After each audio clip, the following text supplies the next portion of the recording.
அருட்பெருஞ்சோதி அருட்பெருஞ்சோதி தனிப்பெருங்கருணை அருட்பெருஞ்சோதி திருவருட்பிரகாச வளலாதிவ்ய திருவடிகளே சரணம். வணக்கம். இன்றைக்கு நாம் சிந்திக்கக்கூடிய அகவல் வரிகள் 147 148 அகவல் வரிகள். சத்திகள் எல்லாம் தழைக்க எங்கெங்கும் அத்தகை விளங்கும் அருட்பெருஞ்சோதி. இந்த அகவல் வரிக்கான விளக்கம்: சத்திகள் என்பது செயல்பாடுகளே. இயற்கையின் செயல்பாடுகள் எதுவும் எக்காலத்தும் தடைப்பட்டதே இல்லை. பூமி தன்னைத்தானே சுற்றுவதும், தினமும் சூரியன் தோன்றுவதும் மறைவதும், இதனால் பகல் இரவு ஏற்படுவதும், பருவகாலம் தவறாது மழை பொழிவதும், இன்னும் இது போன்ற பல செயல்கள் இயற்கையின் செயல்களாகும்.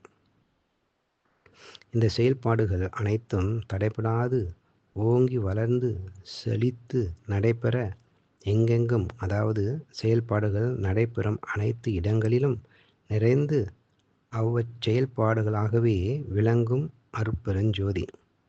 குறிப்பு: ஆரணம் என்பது வேதம். ஆரணம் என்பது வேதம், இது காரணமாகும். ஆகமம் என்பது பசுநூல். ஆகமம் என்பது பசுநூல், இது காரியமாகும். பதிநூலாகிய வேதம் காரணமாயிற்று, பசுநூலாகிய ஆகமம் காரியமாயிற்று.